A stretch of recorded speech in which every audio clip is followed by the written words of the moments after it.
I don't really know where to start, but first I want to just tell you that we thanked our players a few moments ago for an amazing season, a magical season.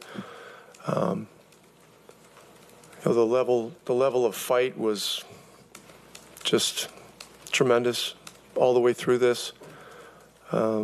Circumstance never fazed them one way or the other. They were in this to win every possession that they could and any game that they could. And so a lot of respect to our players and just how they conducted themselves in this series.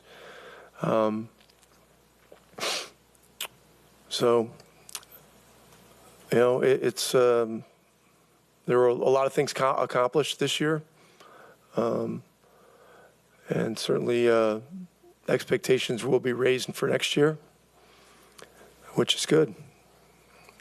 So there are challenges to meet over the summer for our guys to all get better. All of us involved need to get better, and there's some exciting things. Tyrese is going to be on the Olympic team. That's a great honor. Represent your country. Drew Nemhard, I believe, is going to be with Team Canada. That's going to be a great honor for him. And I think Ben Mathurin will not be cleared to play for Team Canada, but he will be with the team, and so he'll be a part of that. So that will be another great experience for those two young Canadian players. Miles got hit in the back early in the game. Had to go back to the locker room a couple times to get worked on. He stayed in there, kept fighting, but it was very difficult for him throughout the game. And so he gave it everything he had. He was tremendous this year, amazing. Siakam was great. I don't know what more we can say about Pascal. Just tremendous. And really all the guys, just the everything, the fight, the character, the integrity, the competitive spirit. Really exceptional. So I'm really proud of all the guys and our group and our staff too. I think our coaching staff, who done an amazing job this year as well. I guess just to continue going on that, you've talked so much throughout the last couple of years about just putting these guys in competitive scenarios and learning from those scenarios. Obviously, you got a lot that you can take from this. What do you see as some of the most important lessons, the most important sort of experiences that you got over just the last, month and a half or 2 months or whatever it's been since these playoffs started? Well, when you get into the third round of the playoffs, the level of competition rises each round. The demands are very, very high. And one of the things our guys learned was that the individual expectations you have on a particular night, you got to throw that stuff away. And you just got to play the game as it comes to you. There are things you can do to, manifest your involvement, but they're effort type things. It's not, it can't be my turn. It can't be getting itchy about catches and shots and stuff like that. Otherwise you lose. You just flat out lose. And so there's a lot of growth there.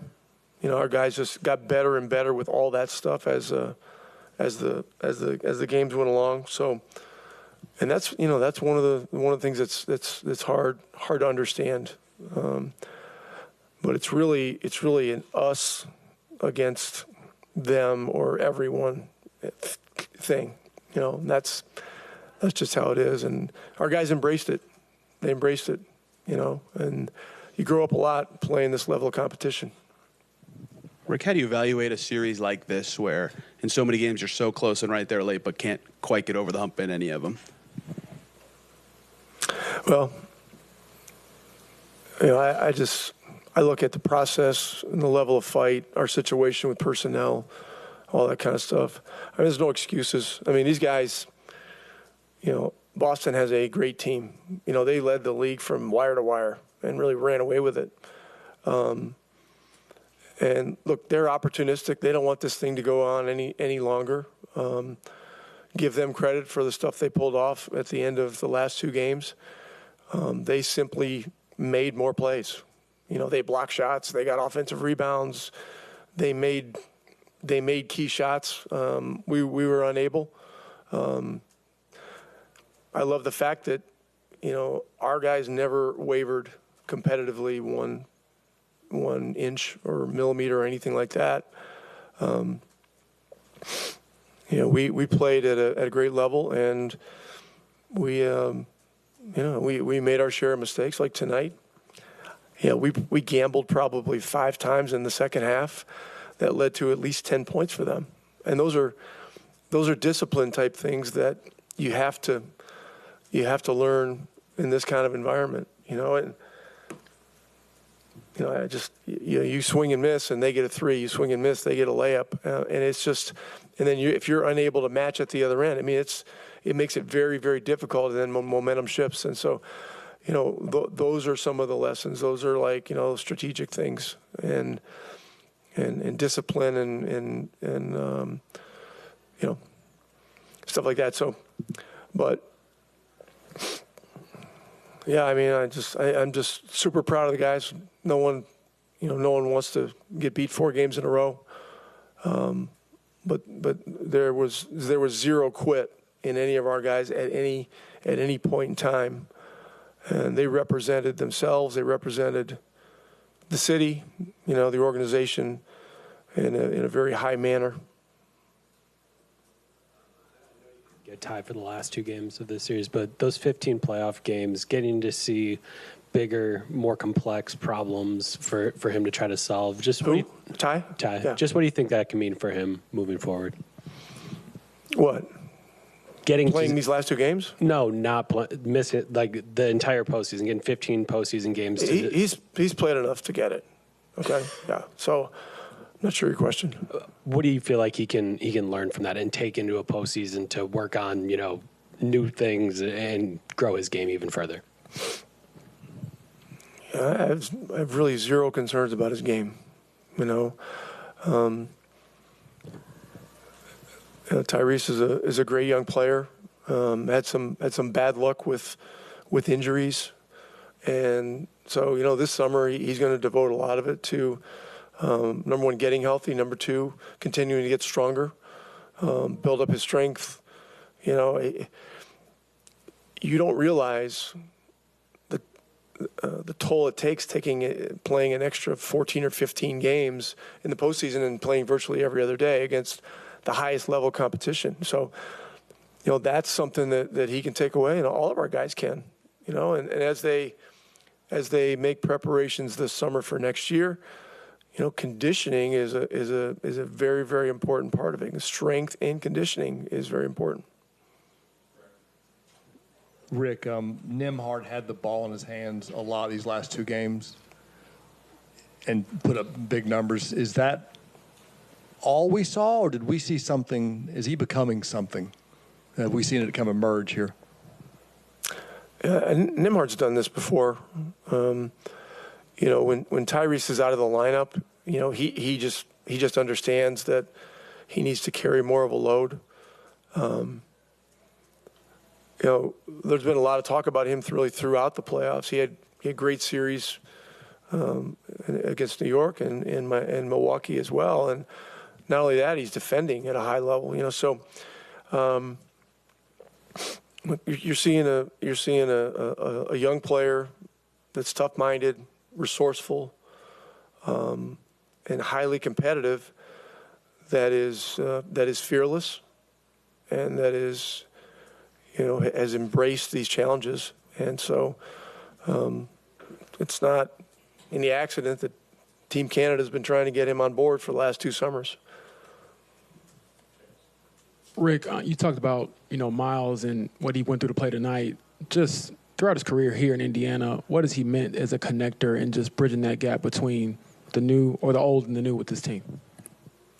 Yeah, Miles Turner is a special guy, special character person, special abilities. You know, guys that can make 30-foot shots and protect the rim and run and finish and, do other things are very, very, very unique. So, I recognize his special attributes both as a player and as a person. And so, there's been a lot of ups and downs over the years here for him. He's stayed the course, stayed above the fray, and continued to work. Continue to work on his game, continue to adjust his game, continue to work on his body. This year, big congratulations. I mean, he missed very few games this year. That was a huge part of our season. I mean, getting to the 6th spot and not having to go through the play-in, a lot of that is the work that Miles put in starting a year ago today, during the summer, building his body up, building his durability up, addressing little things that he's had over the years, and our medical staff, manages the health of our team extremely well. And so, Josh and Carl and Patrick and Ayami, they're phenomenal. And so, and we work closely with them. So, Miles is a special guy. I'm sorry that he got banged up tonight. It was, you could tell. He was having trouble bending over. He hit those first 2 threes in the second half. That was terrific. That gave us momentum. But he just wasn't the same tonight, and that's too bad. It's too bad. This is the kind of game where you want a guy like that to be absolutely at full strength. To experience everything that's going on.